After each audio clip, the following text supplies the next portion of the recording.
त्याची मस्ती ही कमी होत नाही। याला मी राजकारणाशी जोडत नाही, परंतु आज त्याला वाचवण्यासाठी तो असरुद्दीन ओवैसी तो आज संभाजीनगर मध्ये आला। 2 वाजता तो प्रेस घेऊन बोलणार। म्हणजे एकाला वाचवण्यासाठी दुसरा कसा धडपड करतो हे तुम्हाला पाहायला मिळतं। तो ओवैसी येणार, काहीतरी बोलणार, परंतु एक निश्चित आहे, माननीय मुख्यमंत्र्यांनी अत्यंत कठोर भूमिका यात घेतलेली आहे।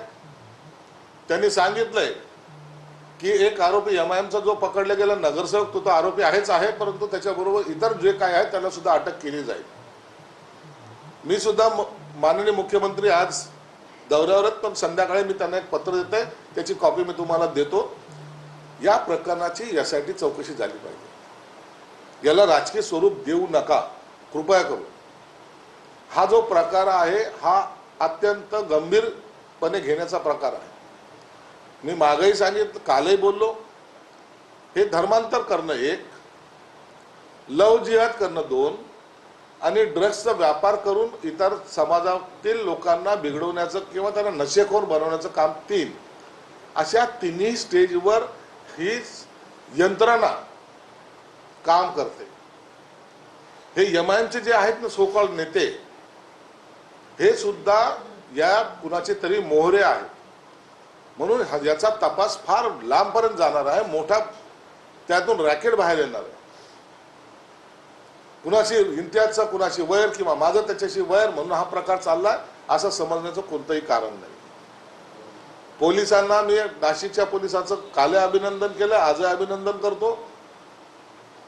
कुणालाही घाबरू नका, सरकार तुमच्या पाठीशी आहे।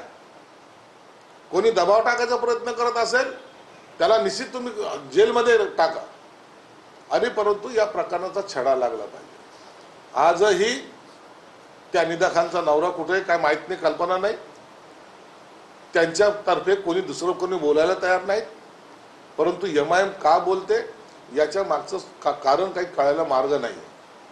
म्हणून मला वाटतं आता एमआयएम यामध्ये पूर्णपणे अडकलेली आहे। जेव्हा पोलीस कस्टडी घेईल त्या टायमाला ते कुणाच्या इशाऱ्यावर नाचत होते तेही समोर येईल। म्हणून महाराष्ट्रामध्ये अशा घटना घडू नयेत, आणि आताच जर त्यांना पायबंद घातला तर भविष्यात अशा घटना घडणारही नाही याची आम्हाला खात्री आहे। पण हे प्रकरण संभाजीनगरमध्ये सुरू असताना ओवैसींचं आज तिथे येणं आणि एमआयएमचे सगळे लोक तिथं संभाजीनगर काही हे म्हणजे राजकीय वरद असते, हे राजकीय वरद हस्त नाहीये। त्यांना मुख्यमंत्र्यांनी तर डायरेक्ट सांगितलेलं आहे की मी त्यांना सोडणार नाही, म्हणून त्यांची भूमिका स्पष्ट आहे।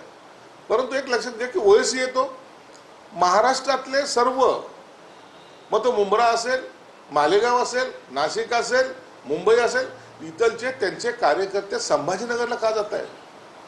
काय त्यांना मेसेज द्यायचा आहे? त्यांना कशासाठी त्यांनी बोलवलेलं आहे? या प्रकरणामध्ये आपण म्हणून सांगितलं की हे गांभीर्याने घेण्यासारखं प्रकरण आहे। आता आपल्याला जेलमध्ये जावं लागेल ही एक भीती त्यांच्या मनामध्ये आहे, आणि आपला मुस्लिम मताचा एक धाक दाखवून आपल्याला हे प्रकरण मिटवता येईल का असा सुद्धा त्यांचा प्रयत्न आहे।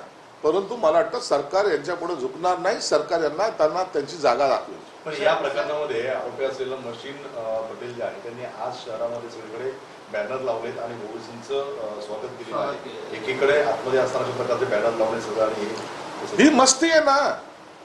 तो मतीन त्याला काल पकडलं पोलीस चौकीमध्ये, आता तो लॉकअप मध्ये आहे, आणि त्याच्या नावाचे बॅनर शहरभर लागतात। ओवैसीचं स्वागत करतोय तो।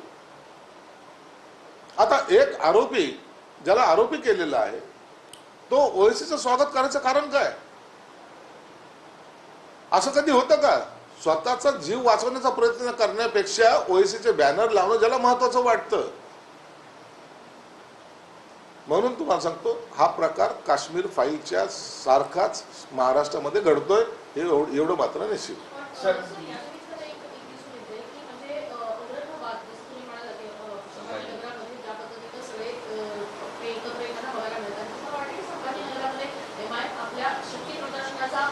एक प्रयत्न या निमित्तानं करते, कारण नाव बदलून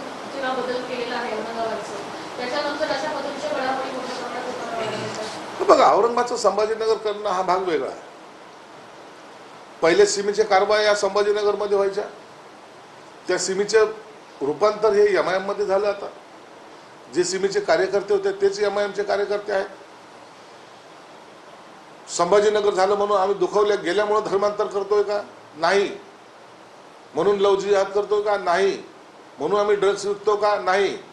हा त्यांचा ठरवून घेतलेला विषय आहे. त्या विषयानुसार हे याच महाराष्ट्र लेवलवर नाही तर हे देशभरामध्ये त्यांचं हे जाळं पसरलेलं आहे. आणि म्हणून हे नेटवर्कच्या सूत्रधारापर्यंत पोहोचणं गरजेचं आहे. मी आजही तुम्हाला सांगतो का हा MIMचा इम्तियाज जलील वगैरे हा पण किरकोळ आहे. याच्याही पेक्षा मोठे सूत्रधार त्यात असू शकतात.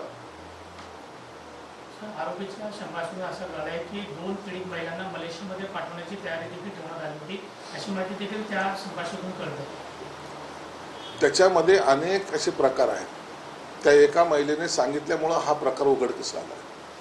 असे किती प्रकार केलेत, किती लोकांना त्यांनी परदेशात पाठवलंय, काय त्यांच्यावर अत्याचार केलेत, आणखीन किती मुली याच्याशी पीडित आहेत, या सर्व घटनेचा तपास आता पोलीस यंत्रणा करते. मला वाटतं ही फार मोठा संकट हे महाराष्ट्राने देशभरामध्ये हे करण्याचा आणण्याचा प्रयत्न करतात.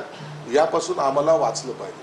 काल ज्या ठिकाणी ती निदा खान पकडली गेली त्या ठिकाणी ड्रग्सचा अत्यंत मोठ्या प्रमाणामध्ये 2 नंबर